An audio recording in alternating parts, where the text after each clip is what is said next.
Powered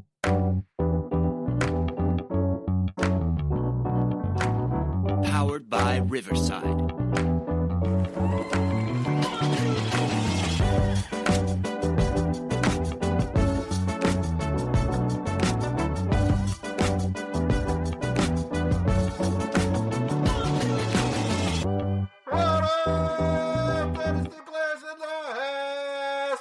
It's the Dynasty front office, and we are building you championships one trade at a time. What's up, everybody? Welcome to the Dynasty front office Rookie Prospect Profile of the Week. I'm Austin Bell, and today we're here with Jesse Schneeman and Chad Mendoza. How are y'all doing today? You said my name right. Nobody does that. I've heard you say it like 3 times maybe, so I figured I could get it right once. I'm awesome, man. We're past the part where I say I'm really excited for this one. I'm medium excited for this one. Whoa. We're not going to insult this Omar Cooper Jr. today, man. Chad, tell me something better. How are you? I'm good, man. I'm good. Very, very, very excited. Couldn't be more excited to talk about That's why you're my favorite. Omar Cooper Jr. There we go. That's more like it. Well, let's get right into it. Omar Cooper Jr., receiver at Indiana, national champion receiver, 22 years old, 6 foot, 199 pounds. Did run at the combine a 4.42 40 with a 1.55 split. Did a vertical jump at 37 inches. In 2025, he had 69 receptions for 937 yards and 13 touchdowns. Did have a rushing touchdown, but only on 3 carries. And then 2024, he only had 28 receptions, but for 594 yards and 7 touchdowns, and also had 1 rushing touchdown. So Jesse, tell me a little bit about him. Tell me what you like. Tell me why you're medium excited over Omar Cooper Jr. All right. Extremely physical, tough receiver with the ball in his hands, moves downhill with urgency. That's one of the things I really like about him. So you'll hear people talk about him breaking tackles and being a yak guy. One of the things I really like about that specific part of his game is that you can just tell when a player wants yards, is urgent about getting downfield and getting yards, and he has that. So it just stands out to me. Contact balance is elite for a wide receiver. Excellent body control. Hands are excellent. Had a few crazy one-handed catches. One versus Oregon. One versus Penn State. I didn't see any drops. I'm sure there were a couple in there, but I didn't see any in the games I was watching. Has a little route running chops. Has a nice juke. Like a juke move off the line of scrimmage and into his break. Pretty good sharpness and suddenness. And that's where you'll hear a lot of comps to Debo, and that this is where I think they're different. Is number one, Debo's a little heavier, I think they're the same height, but he's a little heavier. He's just not as stiff as Debo. He's a little sharper in his cuts. Just more fluid overall. So, but not really precise as a route runner. Sorry. I even spelled it ROWTE in my notes so that I would say route. Works really well off of RPOs. Really good blocker, good willing blocker. Very important. Again, as we said for Denzel Boston, guys that aren't necessarily complete players need to do little things well. And that's my issue with him, is that he's not a complete player, runs a very limited route tree. I did see a nice deep post versus Alabama, but you don't see that kind of thing very much out of him. Only ever plays in the slot or in a bunch formation. You don't see him play outside to get a free release. Did see corners attempt to press him, and he could juke away from it, but then he didn't get open after that. Like, he uses all of his juice just to get off the press, and then they're right there with him. So saw a lot of running his route into defenders. Doesn't seem to have a great feel for zone. My biggest question is, can he be a full-time player out of the slot? Because that's where he's going to have to play. Okay. Chad, anything different?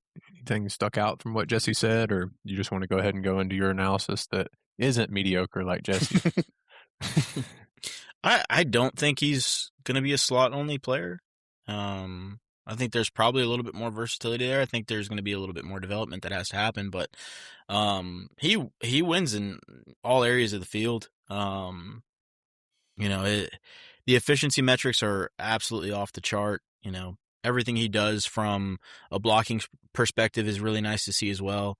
I think he's going to be a kind of head down player, to start out in the NFL, and that gets you playing time. So even if he doesn't get the draft capital that we kind of want from him, which is back in first round, at least for me, maybe early second round, then let's say he slides down to the back end of the second or even early third, which I think is probably unlikely, but let's just say it happens. I think with the kind of player he is, he's going to find himself on the field more likely than not pretty early on.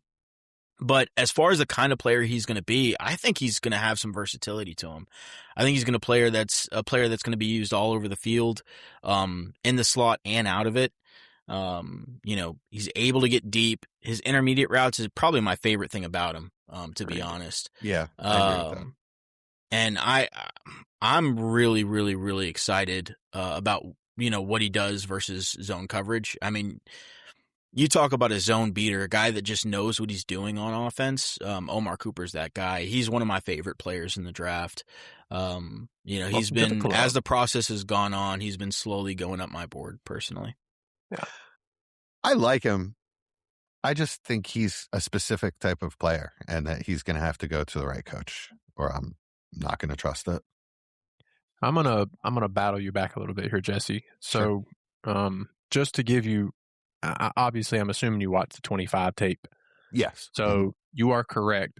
Last year, he ran a lot of slot roll with only a 9.7 average depth of target. 2024 tape was 16-yard average depth of target. He was exclusively an outside receiver. He actually finished up with more outside snaps at receiver than slot in his college career. Gotcha. Okay. So he does have the ability to do both. With the 30% missed tackle rate and being top 5 in college football last year with forced missed tackles, he's one of the guys that almost any offensive mind in the NFL is going to want the ball in his hands. Because to be real, for me, I think he has the second best contact balance in the class. I'm including running backs. I just think when the ball's in his hands, he is a weapon to go to the end zone at any given moment.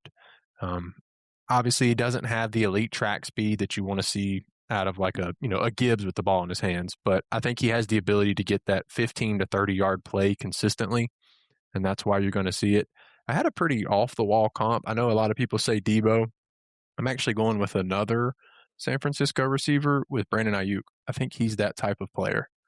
The way Ayuk dominates in zone and developed into a man beater. Teams just couldn't play man against Ayuk. I don't think Cooper's there yet, but coming out, Ayuk was absurd with finding the proper zone areas, and I think that's what Cooper is now. And I do think he's good enough against man to succeed. I mean, we saw it time and time again. Like an example would be the Penn State touchdown. I mean, that was straight man-to-man with a safety help. And that's one of the craziest catches I've ever seen. And he actually got 2 feet down. He did get both. I looked at it. Which is just ridiculous to see. But yeah, I mean, he's been one of the guys that I've been really excited about from the beginning. And the more I watch, the more I like, which is really good to see. A lot of times when, you watch a game or two, you're like, oh, this guy's so fun. And then you get to game 5 or 6 and you're like, this guy's pretty good. But I felt, he's the clear wide receiver 4 for me.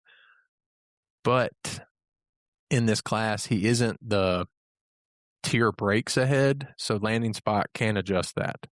If, as Chad mentioned, if he doesn't get to the end of round 2 or early round 3 and players like Boston, Concepcion get first round capital, decent landing spots, I'm trying not to be too stubborn and let that stop me from, keeping Cooper at 4 and putting him down a little bit where, the NFL told us they don't like him that much. So do y'all have any kind of comps that you do fit? Anything you'd like specifically? We said smaller, less explosive Laviska Shenault before we started, right? Do not insult me like that. Sorry to take your line, Chad, but I didn't think you were going to say it. Yeah, that's because he wants to tell the truth here. A lot of people are going to say Rashee Rice because he's used that way, but Rice wasn't used that way in college, so at all. It's not really a 1-to-1 comp for me. I think he would be really good in that Rashee Rice role. I mean, I have But I have a landing spot for you. Okay, what you got? San Fran, isn't it clear cut? Isn't it obvious?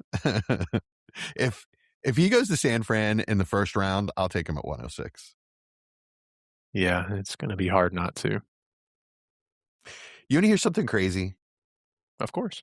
Daniel Jeremiah has him as his 19th rated prospect above Jordan Tyson. Yeah. I mean, I think he's the real deal. I think that might be a little much. And, Daniel Jeremiah should know more than me, but I'm not high on Tyson. So I think they're closer than Tyson is to the other two guys. But that's me kind of factoring in health there. So I don't really want to get too deep into that with Omar Cooper. But yeah, I mean, I can see it. I think he's a very, very talented player. I just wanted to say one negative thing because I just touched on kind of the positives, but the big negative for me is that I think sometimes he kind of he has an over reliance on his physical attributes in his game. There's not like a ton of nuance to him as a player yet for me personally. But I think that's something that can be developed. I'm pretty high on him. Maybe not as high as Austin is, but pretty high on him. And the comp, and this is just a play style comp. It's not like like how I think he could be utilized in the NFL, not specifically like level of talent, but for me it's Hines Ward. Ooh. Nice. I do need to give my one negative, and that's I don't think he's a high point contested catch jump ball receiver. I don't think that's his game. No, he's not. That's not a negative though. That's a cop out. That's just it's just not his style. I don't think he's a contested catch receiver. I mean, that's just like I don't think Denzel Boston's a burner. I mean, that's kind of what I'm saying. Like, I don't think he's that type of receiver. He was 7 foot. I don't think that's a knock though. I don't think that's a knock. It's just not his game. Yeah, 7 foot. If an NFL team goes out there and tries to use him as a jump ball player, then well, let's not get him to Buffalo because they might not know how to use him. Yeah. Go listen to our last episode on their deployment of Keon Coleman. If they go out there and they're like, "Well, we missed on Keon Coleman, but Omar Cooper Jr. is what we wanted Keon Coleman to be," then we're gonna have some issues. How high would y'all have him in last year's class? Is he behind Egbuka and Golden for y'all? Behind Egbuka, above. Yeah, probably above Golden, slightly above Golden. So out of the tier 2 receivers we've covered, he's my favorite, I think. I'd have him behind both of those guys. But right in the same tier for me. All right. I think clearly below Egbuka for me, but pretty close with Golden. I think I feel the same. I think him and Egbuka are similar for me, but Egbuka was definitely more polished coming out. I think I felt better about him landing anywhere and succeeding. Right. That's my issue. That's my issue with Cooper. Landing spot is huge for him.